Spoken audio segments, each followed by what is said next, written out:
Bueno, buenos días, buenas tardes o buenas noches, depende de cuando estén mirando este video. Esta es la segunda filmación que hago para el Seminario de Investigación en Comunicación de la Licenciatura en Ciencias de la Comunicación en el Instituto de Comunicación en la Facultad de Información y Comunicación. Es el año 2000 y este seminario, bueno, lo venimos dando hace un buen tiempo con el profesor Andach. Y el destino de esta segunda filmación tiene que ver con, o el objetivo de esta segunda filmación, el destino evidentemente es la mayor cantidad de gente que lo ve, particularmente los estudiantes del seminario, y el objetivo de esta filmación tiene que ver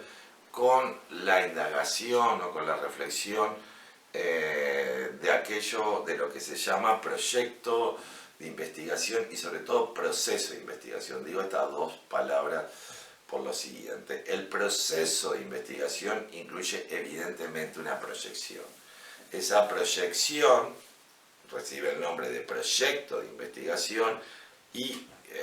digamos, posee un conjunto de elementos formales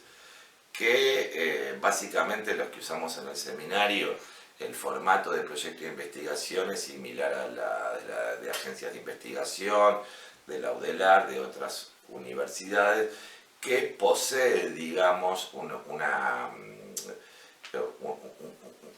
manera de estructurar la proyección peculiar y que ese tiene que ser el resultado de este seminario de investigación. El otro término que usé fue proceso de investigación y me parece interesante detenerse, ¿sí?, en ese proceso para pensar algunos elementos que lo constituyen, problematizar esos elementos, ¿sí?, de manera de colaborar a el proyecto de investigación, pero también al proceso. Un proceso de investigación implica evidentemente sujetos de investigación o sujetas de investigación, plurales, colectivos, individuales, etc. Y en esa dicotomía que se traza, la construcción de un objeto de investigación, ¿sí? El objeto de investigación, acompañando, digamos, la tradición en el campo de las ciencias sociales, es un objeto teóricamente construido, es decir, que la relación que hay entre el objeto de investigación teóricamente construido y la realidad que tratamos de indagar no es una relación especular, es decir, la construcción del objeto de investigación, del objeto teórico, es una construcción del sujeto de investigación. ¿Sí? Esto es importante, empezar a tener estas, digamos, dimensiones claras del proceso de investigación para repensarlas y tal vez digamos, reconfigurarlas de otra forma. Es decir, que el objeto de investigación es un objeto monológico, no dialógico, construido teóricamente por el sujeto de investigación, ¿sí? Ese sujeto de investigación, para elaborar ese objeto de investigación, va a tomar evidentemente los elementos que entienda adecuados de lo que él comprende como realidad, y estos elementos también van a ser definidos por la trayectoria biográfica, académica, de capital académico que posea adecuado para hacer este proceso de investigación adelante, pero también, digamos, del espacio de la experiencia, ¿sí?, y sobre todo de, digamos, la diferenciación que se pueda hacer, es decir, la constitución del sujeto de investigación entre un conjunto de nociones o prenociones, como aparece en el pensamiento durkheimiano, que en muchos casos van a dar cuenta de las dimensiones de la realidad que el sujeto investigador va a establecer como prioritaria, pero otras veces la van a opacar. Es decir,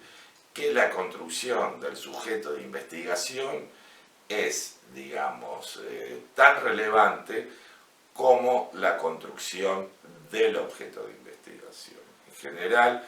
se piensa que se debe reflexionar mucho más sobre el objeto de investigación y discutirlo más a ese objeto de investigación que al sujeto de investigación. Esa es una reflexión que posee sus límites, porque la capacidad que va a tener el sujeto de investigación, ¿sí?, de llevar justamente una investigación adelante y darle cierta densidad, cierta verosimilitud y cierta profundidad, ¿sí?, va a tener que ver con la capacidad de ese sujeto de investigación de justamente poder adentrarse en las diferentes dimensiones de la realidad. Esta, digamos, dicotomía entre sujeto de investigación y objeto de investigación, digamos, está ocupada, hay una espacialidad, ¿sí?, y esa espacialidad se llama distancia, ¿sí?, y creo que es interesante también hablar de distancia en esta época de coronavirus, porque la distancia, digamos, yo recojo y hago algunas reflexiones acá en mi libro Cábala, Comunicación y Antropología, las maneras de hacer pensar teorías en la contemporaneidad, cómo la distancia ha sido una obsesión de la cultura occidental. Por ejemplo, la construcción de distancia entre objetos, la perspectiva, eso permite la producción de la tridimensionalidad en un plano bidimensional, ¿sí? Pero al mismo tiempo que se va construyendo esa perspectiva, digamos, renacentista, con todas las imágenes que va a generar Occidente en el Renacimiento e inmediato post-Renacimiento, ¿sí?, también lo va a ir construyendo gradualmente en la génesis de lo que se denomina pensamiento científico, es decir, el método científico que después el pensamiento durkheimiano va a dar su versión en el método sociológico con sus famosos libros, Las reglas del método sociológico, y Malinowski con la invención del método etnográfico, es también parte de la construcción de esta distancia.